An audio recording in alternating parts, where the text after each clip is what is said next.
अच्छा, नेक्स्ट जो हमारा फार्माकोग्नोसी का चैप्टर है, आज जो हम डिटेल में पढ़ेंगे वो है चैप्टर नंबर 2, क्रू ड्रग्स के बारे में।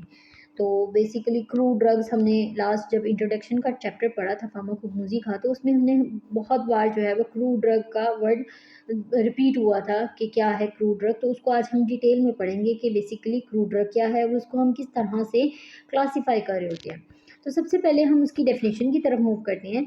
तो क्रू ड्रग आपके पास एक ऐसा नेचुरली अक्रिंग सब्सटेंस होगा। नेचुरली मतलब कि नेचर की तरफ से आपको जो है वो हासिल होगा। अब नेचर कौन कौन सी आपकी हो सकती हैं, प्लांट्स जो हैं वो आपके नेचुरली अक्रिंग होते हैं, एनिमल्स आपके नेचुरली अक्रिंग होते हैं, बैक्टीरियाज जो हैं वो आपके नेचुरली अक्रिंग होते हैं। तो क्रू ड्रग एक ऐसा सब्सटेंस या ऐसा ड्रग है जो कि नेचुरली अक्रिंग है, अनरिफाइंड सब्सटेंस है। अनरिफाइंड का मतलब है कि इस पे किसी किस्म का कोई भी आपने फिजिकल प्रोसेस जो है वो अभी तक नहीं किया हुआ। तो मतलब फिजिकल प्रोसेस में आपके पास आ जाता है, आपने किसी से इसको एक्सट्रैक्ट नहीं किया, आप जो है इसकी फर्दर जो है वो ड्राई नहीं किया हुआ, आपने जो ये सारी चीज़ें जो है आपके पास रिफाइनरी प्रोसेस के अंदर आ जाता है। आपने क्रिस्टलाइजेशन नहीं की, आपने जो है वो डिस्टिलेशन नहीं की, तो ये सारे जो है वो आपके रिफाइंड प्रोसेसेस आ जाते हैं। तो ऐसा सब्सटेंस एक तो नेचर से आपने हासिल किया, दूसरी बात ये आ जाती है कि आप उसे अनडिफाइंड सब्सटेंस है जिसको आप हासिल कर रहे होते हैं किसी भी ऑर्गेनिक या फिर इनऑर्गेनिक सोर्स से। अब इसमें आपके पास प्लांट्स आ जाते हैं, एनिमल्स आ जाते हैं, बैक्टीरियाज आ जाते हैं, जो कि मैं पहले कह चुकी हूँ कि नेचर में आपके पास ये तीन चीज़ें मौजूद होती हैं, नेचुरली अक्रिंग में आता है। फिर उसके बाद आपके पास आ जाएगा, या तो आप प्लांट, एनिमल और बैक्टीरिया के एक ऑर्गन को, एक पार्ट को इस्तेमाल कर रहे होते हैं, या फिर आप उसके पूरे ऑर्गेनिज्म को जो है वो इस्तेमाल कर रहे होते हैं एज अ क्रू ड्रग। और इसको इस्तेमाल क्यों किया जाता है, मतलब वो क्रू ड्रग है, अब हमने उसका सोर्स पढ़ लिया कि आया कहाँ से।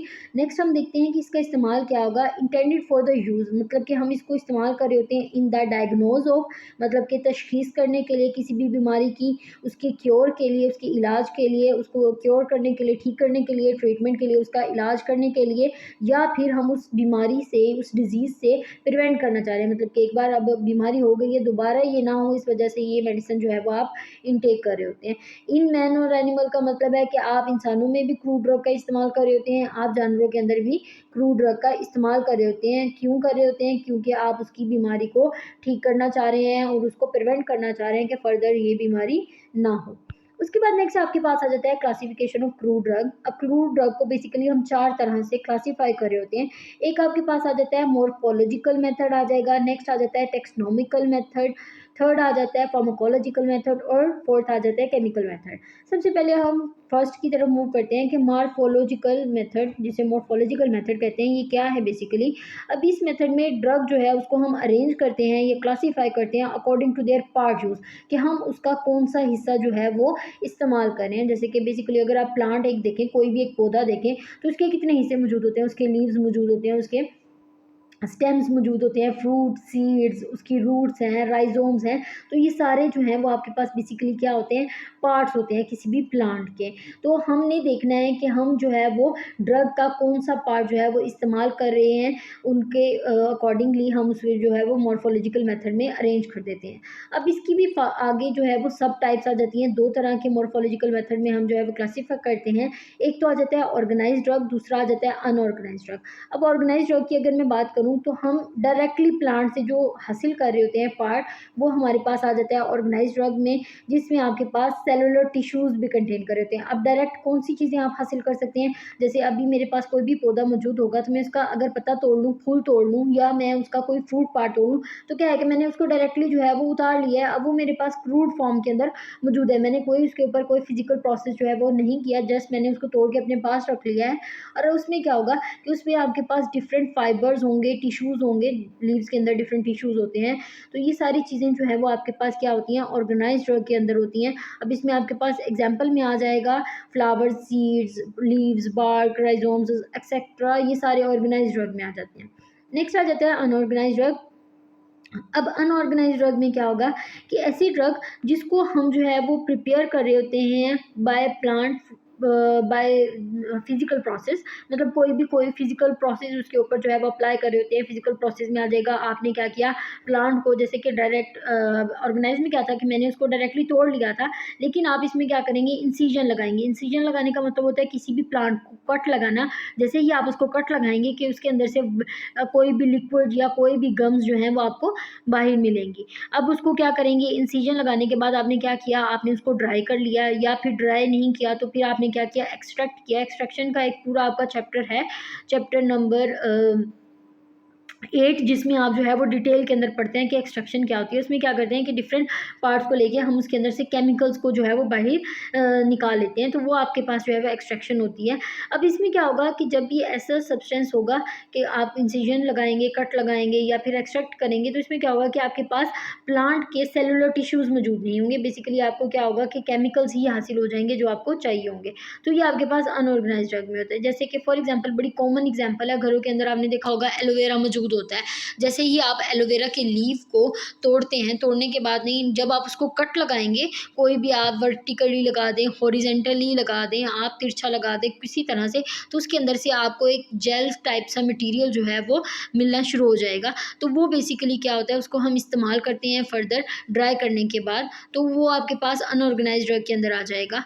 और ऑर्गेनाइज ड्रग में जैसे कि आप पुदीने के पत्ते डायरेक्टली इस्तेमाल कर रहे हैं, तो ये आपके पास क्या है, ऑर्गेनाइज ड्रग आ जाता है। उसके बाद आ जाता है नेक्स्ट आपका टेक्सोनोमिकल मेथड। अब टेक्सोनोमिकल मेथड में अगर मैं बात करूँ तो ड्रग जो है उसको हम क्लासीफाई कर रहे होते हैं according to their natural relationship, कि अब जो ड्रग है उसका एक दूसरे के साथ जो है वो क्या नेचुरल रिलेशनशिप है, एक दूसरे के साथ नेचर की तरफ से क्या उनका जो है वो ताल्लुक है। नेक्स्ट उसमें क्या क्या ऐसी क्वालिटीज़ होती हैं जिसको हम डिस्टिंग्विश कर रहे होते हैं करेक्टरिस्टिक्स को। बड़ी बेसिक और कॉमन एग्जांपल है, घर के अंदर अगर आप देखें तो आपके घर के अंदर आपकी फैमिली में अब आपका और आपके बहन भाइयों के दरमियान रिलेशन मौजूद है, मतलब कि वो आपके सिबलिंग्स के अंदर जो है वो शुमार होते हैं। इसी तरह आपका पेरेंट्स के साथ एक रिलेशनशिप जो है वो मौजूद है। लेकिन इसमें क्या होता है कि डिस्टिंग्विश करेक्टरिस्टिक्स, अब आपकी जो है वो एक दूसरे से आदतें जो है वो नहीं मिलती होंगी, जाहिर सी बात है, सिबलिंग्स हैं, सबकी अपनी एक नेचर होती है, अपनी एक आदत होती है। तो ये आपकी क्या कर रही होती है, वो आपके अंदर जो है वो डिफरेंट डिस्टिंग्विश करेक्टरिस्टिक्स जो है वो खसूसियात बिल्टअप कर रही होती हैं। सेम इसी तरह से अगर मैं प्लांट्स की बात करूँ तो प्लांट्स जो हैं उनमें एक दूसरे के साथ कोई ना कोई जो है वो रिलेशनशिप ज़रूर होता है। नेचुरली पौधे हैं, नेचर के अंदर पाए जाते हैं, रिलेशनशिप तो होगा, लेकिन सबकी अपनी अपनी जो है वो खसूसियात होती हैं। तो उनको जो है वो हम ग्रुप कर रहे होते हैं, अरेंज कर रहे होते हैं उसके एक ऑर्डर के अंदर। जैसे कि उसमें हम फाइलम सबसे पहले स्टडी करते हैं, फिर उसका ऑर्डर आ जाता है, फिर उसकी एक फैमिली आ जाती है, फिर जेनस और स्पीशी की कौन सी स्पीशी से ताल्लुक़ रख रहा है। इसी तरह से जैसे कि हमारे पास टेक्नोमिकल क्लासिफिकेशन में देखें, सबसे पहले अगर मैं बात करूँ एल्मंड ड्रग की, तो एल्मंड जो है वो कहाँ से आपके पास आ रहा होता है, उसकी फाइलम कौन सी है, एंजियोस्पर्म्स है, ऑर्डर कौन सा है, रोजेल्स है, फैमिली रोजिएसी आ जाती है, जेनस उसकी कौन सी है, पर्नस, और स्पीशी है मैगडेलस, और ड्रग जो है वो एल्मंड है। पर्नस मैगडेलस बेसिकली इसका जो है वो बोटेनिकल नेम होता है। नॉर्मली हम क्या कह रहे होते हैं, उसको एलमंड बादाम कह रहे होते हैं, नॉर्मल घरों के अंदर जो है वो हम इस्तेमाल करते हैं। सेम ये इसकी एग्जांपल बिल्कुल वैसे ही हो गई है जैसे कि आप आ गए, फिर उसके बाद आपके जो है वो फादर, उनके फादर और ग्रैंड पेरेंट्स, इस तरह से जैसे ही आप आगे मूव करते जाएं, तो सेम इसी तरह से ड्रग जो है उसकी भी पूरी हिस्ट्री के बारे में बताते हैं टेक्सोनोमिकल मेथड के अंदर। उसके बाद नेक्स्ट आ जाता है फार्माकोलॉजिकल मेथड।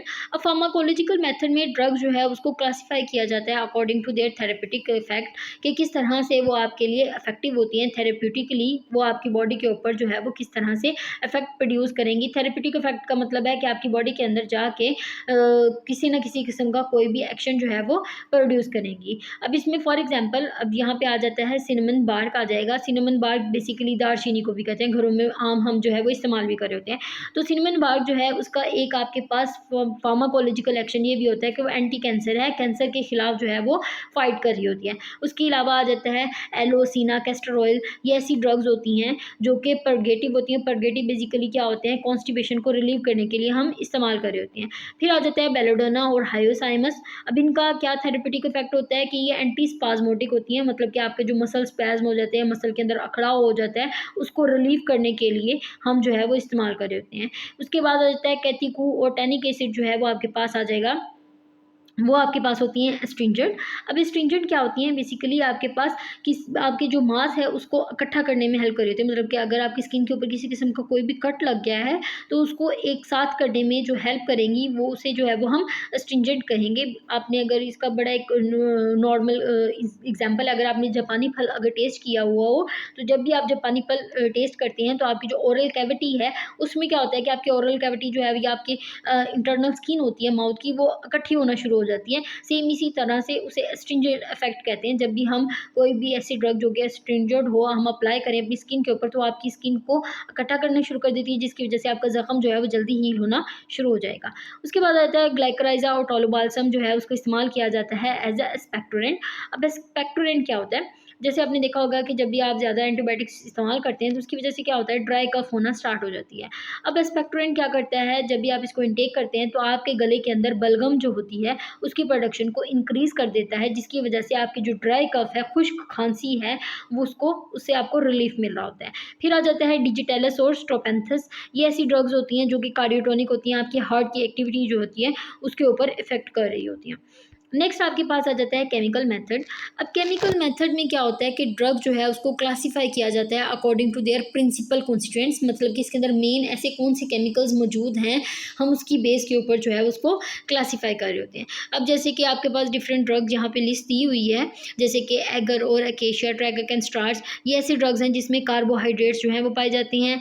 एलो आ गया, सीना, ग्लाइकोराइजा, डिजिटेलस, तो इसमें क्या हो गया कि आपके पास ग्लाइकोसाइड्स मौजूद हैं, सिनेमन, फेनल, क्लव, कैरावे, इसमें वोलेटाइल ऑयल्स मौजूद होते हैं, बेलोडोना, हायोसाइमस अल्कलॉइड्स मौजूद होते हैं इसमें, जिंजर, एसाफेटिडा, बेंजोइन, रेजन्स, इसमें जो है वो केमिकल्स होंगे, वो रेजन्स होंगे। उसके बाद ब्लैक कैचिकू जो है वो टेनन्स के अंदर आता है, पैपेन, ब्रोमेलिन, जेलेटिन, ये सारे प्रोटीन्स होते हैं, नेचर जो होती है इनकी, या मेन केमिकल्स जो होते हैं वो आपके पास ये प्रोटीन्स मौजूद होते हैं। तो बेसिकली आपके पास ये आपको पता होना चाहिए कि केमिकल मेथड क्या होता है, इसमें हम किस तरह से क्लासीफाई करते हैं ड्रग को प्रिंसिपल कॉन्स्टिट्यूएंट से। आपके पास फार्माकोलॉजिकल मेथड जो है उसमें क्या होता है कि हम थेरेपेटिक इफेक्ट की बेस पे जो है वो उसको क्लासीफाई कर रहे हैं ड्रग को। हमारे पास मॉर्फोलॉजिकल मेथड में हम किस तरह क्लासीफाई कर रहे हैं, डायरेक्ट पार्ट यूज़ के हम कौन सा पार्ट इस्तेमाल कर रहे हैं, ठीक है। उसके बाद टेक्सोनोमिकल मेथड में हम क्या कर रहे होते हैं कि हम उनके जो है वो रिलेशनशिप के बारे में पढ़ते हैं, और उनकी नेचुरल जो रिलेशनशिप क्या है ड्रग का आपस में, और उसके बाद जो उनकी डिस्टिंग्विश करेक्टरिस्टिक्स हैं, मतलब एक दूसरे से जो मुख्तलिफ करेक्टरिस्टिक्स हैं उसके बारे में हम स्टडी कर रहे होते हैं। तो ये सारी मेन पॉइंट्स हैं, ये आपके क्लियर होने चाहिए। क्रूड ड्रग क्या होती है उसकी डेफिनेशन आपको आइडिया होना चाहिए। नेक्स्ट इसमें आपके पास आ जाता है एमसीक्यूज बेस से। अब एमसीक्यूज में जैसे ये सारी ड्रग्स दी हुई हैं तो आपको आइडिया होना चाहिए कि कार्बोहाइड्रेट जो है वो कौन सी ड्रग के अंदर मौजूद है। ये परेशान नहीं होना, आपने जब चैप्टर 10 पढ़ेंगे ना तो उसमें ये डिटेल में सारे ड्रग्स के बारे में बताया हुआ है कि कौन सी ड्रग है, उसकी क्लास कौन सी है, फैमिली कौन सी है, कहाँ पे हम इसको इस्तेमाल करेंगे। तो ये इंशाल्लाह वो हम उस लेक्चर के अंदर डिटेल के अंदर पढ़ेंगे चीज़ों के बारे में। फर्दर यहाँ पे एमसीक्यूज़ के हवाले से आपने पढ़ना है, और ये बेसिकली आपका मॉर्फोलॉजिकल मेथड क्या होता है, आपका taxonomical method, chemical, physical method क्या होता है, ठीक है। अगर फिर भी आपको ये सारा आपका चैप्टर जो है वो कंप्लीट हो गया, चैप्टर नंबर 2 क्रूड ड्रग क्या है और उसको कैसे हम क्लासीफाई कर रहे होते हैं। अगर आपका कोई भी क्वेश्चन हो रेलिवेंट टू द चैप्टर, कोई किसी चीज़ की अगर समझ नहीं आई तो आप मुझसे जो है वो फर्दर पूछ सकते हैं, मैं आपको जो है वो एक्सप्लेन कर दूँगी। ठीक हो गया, थैंक यू सो मच।